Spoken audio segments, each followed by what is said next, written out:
प्यारे विद्यार्थियों, कैसे हो आप? आशा करता हूँ आप बहुत अच्छे होंगे। आइए हम आज का हमारा अध्याय प्रारंभ करते हैं। हमारे अध्याय का नाम है कवि कुलगुरु कालिदासः, अर्थात कवियों में कुलगुरु कालिदास। अखिल विश्वपटले अनेके प्रसिद्धाः ग्रंथाः सन्ति, अर्थात संपूर्ण विश्वपटल पर अनेक प्रसिद्ध ग्रंथ हैं। अनेकाः ख्याति प्राप्तः कवयः अपि तिष्ठन्ति, और बहुत सारे ख्याति प्राप्त कवि भी हैं।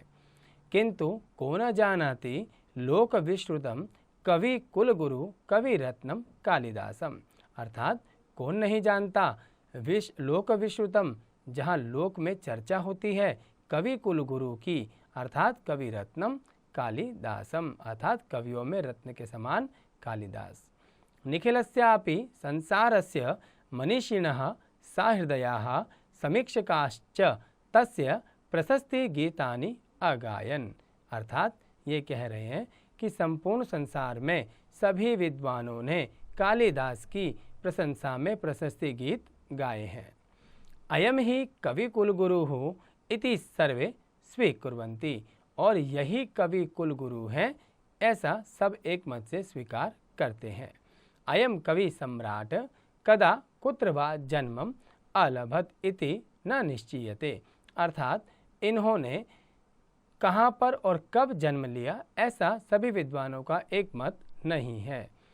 केचित् बंगदेशीयम अपरे काश्मीरस्य इतरे मालवदेश विभूषणम कालिदासनम अकथयन, अर्थात कुछ विद्वान लोग इनको बंगदेश का मानते हैं, कुछ विद्वान इनको कश्मीर का मानते हैं और कुछ इनको मालव देश का मानते हैं, लेकिन ये निश्चित नहीं है। परंतु सर्वत्र प्रायः उज्जयिनी वर्णनेन तत्रत्य वर्णन कौशलेन च वीर विक्रमादित्य शोभिनी उज्जयिनी नगरी एव आसीद अस्य निवास भूमिर इति इतिहासः अन्वेक्षकाः कथयन्ति। जो इतिहासकार हैं, जो अन्वेक्षक हैं, वो कहते हैं कि उज्जैन नगरी ही इनकी जो है जन्मभूमि मानी जाती है। अयम महाकवि दृश्य श्रव्य उभय काव्येषु अनुपमम काव्य सौंदर्यम प्रकटीकरोति। यह महाकवि कालिदास इनका दृश्य और श्रव्य, अर्थात इनके श्रव्य काव्य और दृश्य काव्य ही अनुपम काव्य सौंदर्य को प्रकट करते हैं। अयम संस्कृत साहित्यस्य उद्याने ऋतुराज वसंतः एव प्रादुर्भवति, अर्थात जैसे ऋतुओं में वसंत को राजा माना जाता है, उसी प्रकार कवियों में इनको राजा माना जाता है।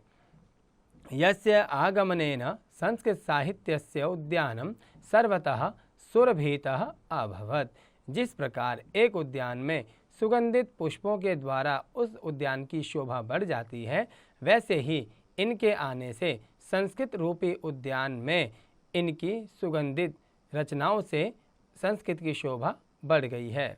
कालिदासः याम स्वर्णमयीं सरणिम अवलंब्यते तस्या अतिक्रमणम तु दरम एव असमतायम अपि को न अपि तिष्ठति, अर्थात ये कह रहे हैं कि कालिदास ने याम स्वर्णमयीं सरणिम अवलंब्यते, जिस स्वर्णमयी मार्ग का गमन किया है, अर्थात उसको चुना है, उसका अतिक्रमणम तो धर्म एव समताया को अपि न तिष्ठति, उसका अतिक्रमण तो कोई भी नहीं कर सकता, अर्थात कालिदास वास्तव में श्रेष्ठ है, उनका स्थान कोई प्राप्त नहीं कर सकता।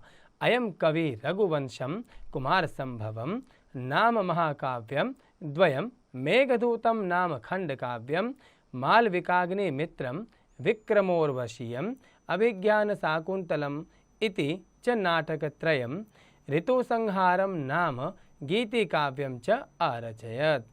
अब इनकी रचनाओं के बारे में बात करते हैं।